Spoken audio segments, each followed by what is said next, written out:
Hello students, आज हम लोग CC2 में पंडित जवाहरलाल नेहरू के राजनीतिक विचारों का अध्ययन करेंगे। इनका जीवन परिचय हम लोग देख लेते हैं। पंडित जवाहरलाल नेहरू, इनका जन्म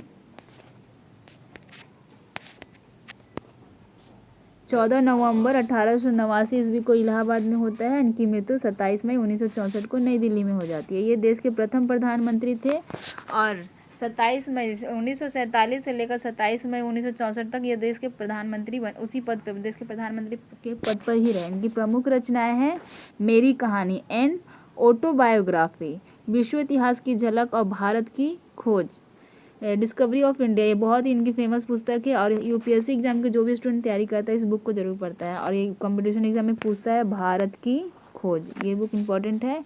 इन्हें पुरस्कार या सम्मान, मतलब इन्हें भारत रत्न से सम्मानित किया गया 1955 में। ये जीवन परिचय इसको शॉर्ट में हम लोग देख लिए। पंडित जवाहरलाल नेहरू जी के हम लोग राजनीतिक विचारों को देख लेते हैं।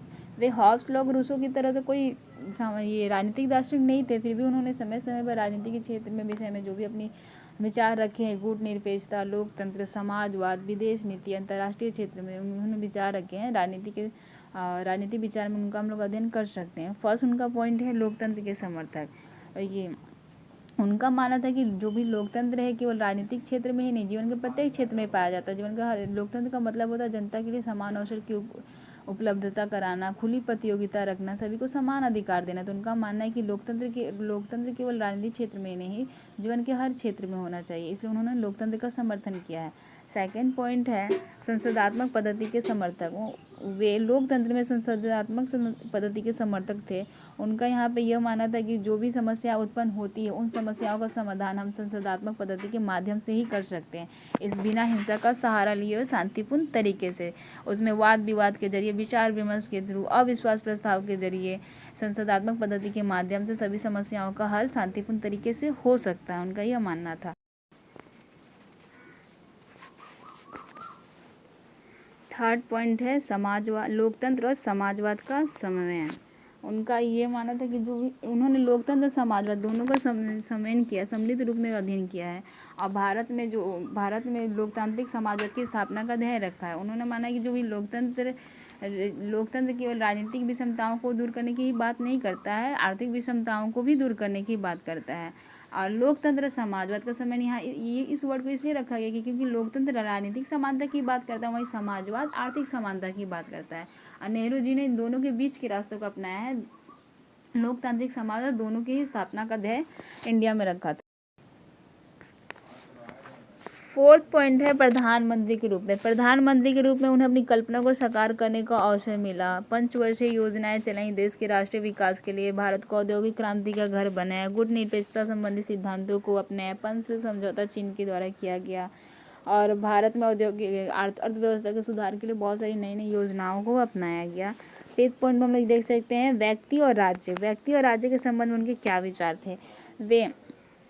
वे राज्य को एक वास्तविक एवं लाभकारी संस्था मानते थे। उनका मानना था कि जो मनुष्य में जो भी हिंसात्मक स्वार्थपरक प्रवृत्ति पाई जाती है उस पर राज्य द्वारा ही नियंत्रण पाया जा सकता है, इसलिए राज्य एक आवश्यक और एक लाभकारी संस्था है।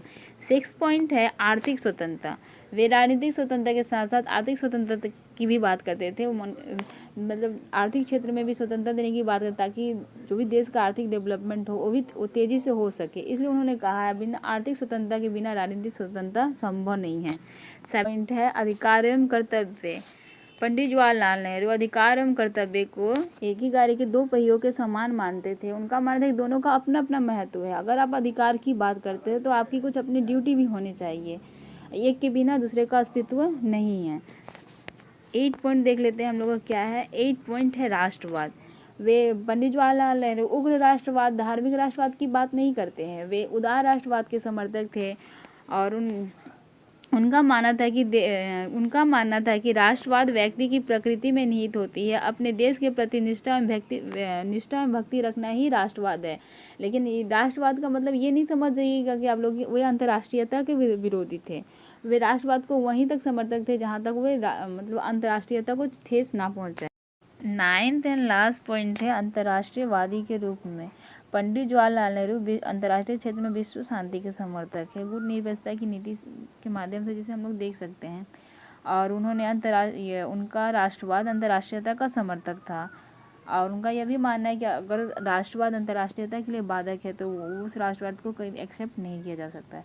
अतः उन्होंने अंतर्राष्ट्रीय क्षेत्र में विश्व शांति का समर्थन किया है और विश्व शांति के लिए सामूहिक प्रयासों पर भी जोर दिया है।